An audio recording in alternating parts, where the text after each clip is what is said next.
Hello, this is Kuntal Chakraborty, Assistant Professor of Electrical Engineering Department, Greater Kolkata College of Engineering and Management, JIS Group. In this lecture, I am just going to discuss 8051 microcontroller programming. This is a very huge part of 8051 microcontroller, and this is very important one also.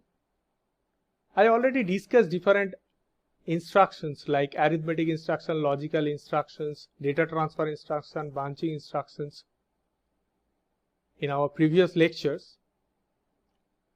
Now by using this kind of instructions, we will try to create some program here.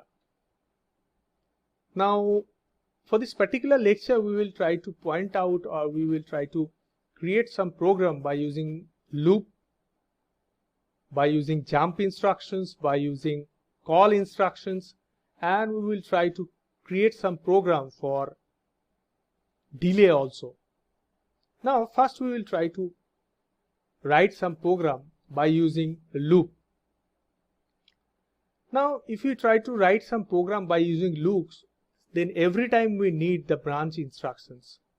So in this section we will try to recall the branching instructions first. So these are the branching instructions, and these are the unconditional branching instructions like A call, A jump, L call, L jump. These are the absolute call and jump. These are the long call and long jump. For the absolute call instructions, we need 11 address bits, and for the long call or long jump, we need the 16 bit of address address. In 8051 microcontroller, 64 kilobytes of program memory space is divided into 32 pages of 2 kilobyte each. The hexadecimal address is like in this way, and basically the program counter basically holds the first 5 bit or upper 5 bit basically holds the page number, and next 11 bits basically holds the address. So this is the way by which the absolute address that can be used in case of A call and A jump. So these are the unconditional branch instructions.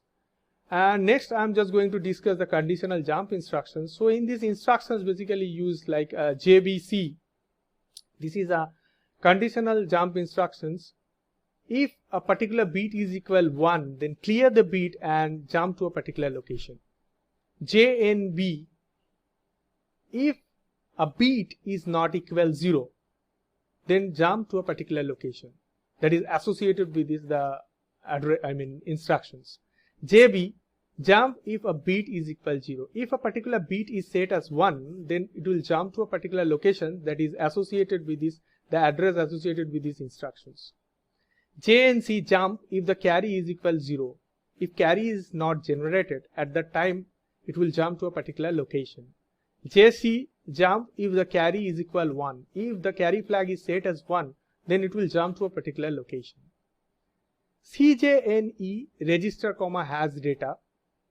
It means a byte that is stored into the register is not equal to the data that is provided here, then it will jump to a particular location. CJNE A comma byte, if the content of A is not equal to the byte that is provided, then it will jump to a particular location. DJNZ, it means decrement the accumulator by 1 if it is not 0 and jump to a particular location. JNZ, jump if the accumulator value is non-zero, then it will jump to a particular location. JZ, jump if the accumulator is 0, then jump to a particular location. So these are the conditional jump instructions that is used to create some loop programming. So now we will try to find out first loop programming. Here, this is the first loop programming we are creating, that org000h, this is the origin address, and here the 00 that is stored into the accumulator, and a data that is 0a that is stored into R4, that is MOVA, 00. We actually initiate 00 by accumulator, means next is a MOV R4, 0a, means A means 10 is stored into R4. And next loop is created here, that is add A comma hash 1C, means 1C that will be added with the content of A. Initially the content of A is 00. So now the result that will be stored into the accumulator. Now here basically we create a counter by storing A into R4. Now by using DJNZ, the loop is actually created. Here it will check the R4 whether it is 0 or non-zero. Here the value of R4 is A, so this is a non-zero, then it will be decremented by 1, means that will be 9, and the loop that will continue. And it will continue till R4 made 0. Till it made 0, R4 made 0, it will continue. Means again it will add the result of A with a 1C, and the result that will be stored into the A. Then it will check R4, now it is 9, then it will be decremented by 1, means that R4 will be 8, then loop again it will continue, and it will continue up to R4 made 0. When it made 0, at that time the loop that is completed, and the result that is stored into accumulator that will be stored into R7. So that is the way that is loop is created. Next program that we will try to make, that is nested loop or loop inside the loop. Here this program is basically loop inside the loop or nested loop program. Here we actually create two counter. This one is a counter that is 02 that is stored into R2, and 05 that is stored into R1. And this loop 2 is an inner loop, and this loop 1 is the outer loop here. So now we will try to explain the program. Then we can understand how the loop inside loop operation is happening. So first FF data that is stored into the accumulator, and we are creating a counter by storing 02 into R2. And next counter we are creating 05 by storing into R1. And in loop 2 the CPL A is used, means A is complemented by 1. Once complement is done with the data of A, and after that it will check DJNZ R1. It will check the R1 whether it is 0 or not. If it is not 0, it will be decremented by 1, means 5 that will be equal to 4, and the loop that will continue, the inner loop that is continue, and it will continue up to R1 made 0. When R1 made 0, at that time the loop that will ended, means again it will check, again it will complement A, and it will check R1. Now it is 4, it will be decremented by 1, then it will be 3, and the loop 2 that will continue up to 0.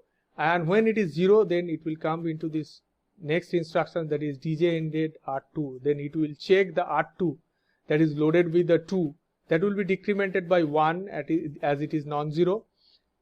Then the loop 1 again continue, means the program sequence that will be transferred to loop 1, then 05 that again that will be stored into R1, and the inner loop then again it will try to start up to R1 make 0.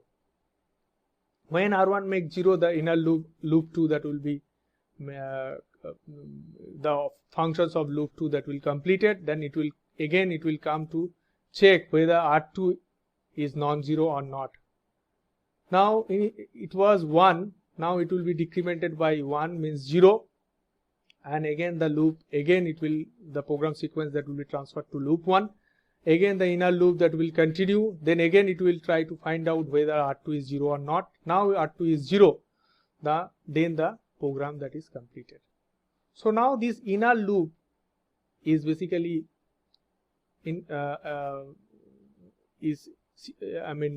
inside the outer loop, so that's why the loop inside a loop is here.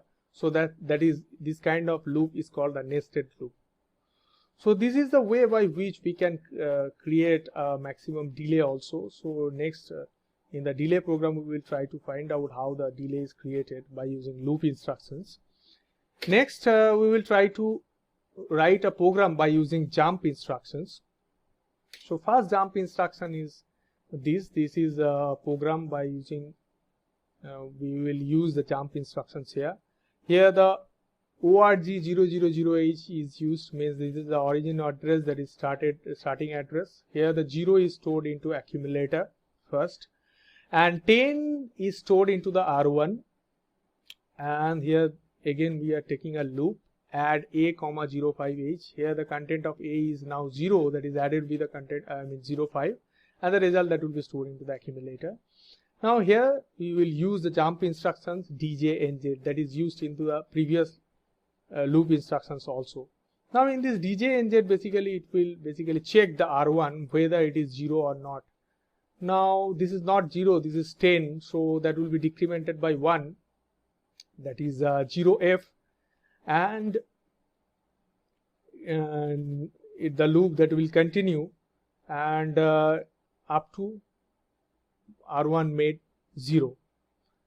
And this is the way the djnz is used for the jump instructions, and it will basically a conditional jump by which it will check a condition and it will jump to a particular locations that is associated with these instructions. So in these instructions we are seeing that it will jump to loop, the program sequence that will transfer to this loop, and this is the way the jump operation is done. So now after the completions of this loop, the data that is stored into the accumulator that will be stored into the R3, and the program that is ended. So that is the way by which the jump instruction is used. Next jump instructions is using JNC. Now this is the origin address. MOV00 is stored into R5, and 30 that is stored into the accumulator, and 25 data, 8-bit of data that is added with the content of A here. Here the 30 is stored into the accumulator. So the result that will be stored into A. Now it will check JNC whether carry is generated or not. If the carry is not generated, then it will jump to here, and otherwise it will basically increment R5. R5 is basically initiated by 0, means if there is a carry, then it will increment it by 1. So that carry that can be stored into R5. And if carry is not generated, then the result that will be stored into the location of RAM, that is 40H. So this JNC is used. This is a conditional jump by which we can basically use a basically we will check a condition as well as it will jump to a particular location, that is a here. So the program sequence that will be transferred to here. So this is the way the jump that can be happen in case of jump instructions we can use in case of any program, and the program sequence that can be transferred to a particular location. Next jump instructions is this. So in this instruction we will try to find out here, that is origin, basically 0000 is stored here, origin address is here, means it is starting address, and 00 is stored into R5, and 30 is stored into the accumulator, and here the addition is performed. Now CJNE, it will basically compare the content of A and the content of 4F. So if it is not equal, then it will jump to here. Then it will jump to here and increment R5 by 1. Or otherwise, the content of A that will be stored into a location 40H. So basically, these instruction is check whether the content of A is same as 4F or not. If it is not equal, then it will jump to a particular location. So this is a jump instructions is used here, by which the jump that can be occurred, and the jump instruction that can be performed, jump operations that can be performed, and the program sequence that is transferred here. And if it is equal, then it will not jump the content of A that will be stored into the location 40H. So that is the end of the program. And now next program by using jump instruction is this. Here the starting address is 0000H, and MOV A, 30H means the content of 30H that will be stored into the accumulator. This is the RAM address. And the add A, 25H, content of A and the content of the 25H that will be added, and the result that will be stored into the accumulator. And by using JZ, basically it will check whether the content of the accumulator is 0 or not. If it is 0, then it will jump to here, that is CPLA, that the content of the accumulator means if it is 0, then it will be complemented by 1, then all 0 that will be 1, and otherwise the result non-zero value that is stored in A, that will be stored into the RAM memory locations, that is a 40H. So here this is also a jump instructions by which the program sequence that is transferred here, and whether it is basically checked whether the accumulator is 0 or not. If it is 0, then it will jump to a particular location. If it is not, then the content of A that will be stored into the 40H. So next jump instructions, the program using jump instruction is this. So in these instructions, we basically try to find out a particular pin of a port, and we will check this particular port whether it is 0 or not. If it is not 0, then it will rotate into a particular loop, and if it is 1, then it will set a particular pin of a port by giving a signal that a bit is basically set into a P1.0. So what is happening in this program here, the ORG, that is starting address, and the start MOV P3, A. Here the content of A that will be stored into the port 3, and here the JNB P1.0, here basically the P1.0 means 0 pin of the port 1 that will be checked whether continuously whether it is 0 or not. If it is 0, then it will actually rotate within this loop. If it is 1, then it will set B P2.5, means the pin of port 2.5 that will be set as 1, means if a buzzer or any signal is connected with this pin of this port, so it will we will get the buzzer sound. If it is set as P2.5 is set as 1, then we will basically call a delay in which we will get the sound of the buzzer, and after that it will clear P2.5, means it will clear the bit P2.5, then sjump start, then it will start the programming, and again it will try to find out whether the port P1.0 is generating any 1 signal or not.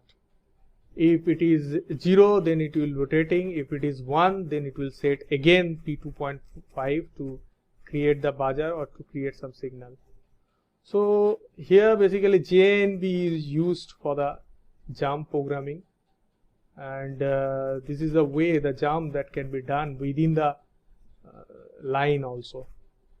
So these are the jump instructions by which we can create different programs. Next, program using call instructions. So by using call instruction, basically we call a subroutine. A subroutine is written into a particular memory, and every time we need this subroutine we will call as we required. So in this program, basically what is happening here, ORG 000H, this is the starting address, that is the back MOV A, hash 55H. Here the 55 is stored into the accumulator, and MOV P0, A means 55 that will be sent to the port 0. Then we will call a delay. So here the delay is a subroutine. So here we are calling the delay, and delay is written into a particular location. If we write lcall delay, then it will transfer its program sequence to the delay for the for performing the subroutine. After the completion of the subroutine, again it will return to into the next instructions, that is MOV hash 0 AAH. So AAH, that will be stored into the accumulator. Again MOV P0 A, the content of A that will be sent to the P0, means port 0. Then again it will call lcall delay. So again there will be subroutine call and the program sequence that will be transferred here, and here we have a delay program and that is performed, and again it will return to the next instruction, that is sjump back. Then it will again start the program, then the loop again started, then again the 55H that will be stored into the accumulator, and this program that will continue, that is that I already discussed. So that is the way the subroutine that can be called by using the call instructions. Next call instruction is here, that is org000H. This is the starting address. By using this call instruction we are performing a program.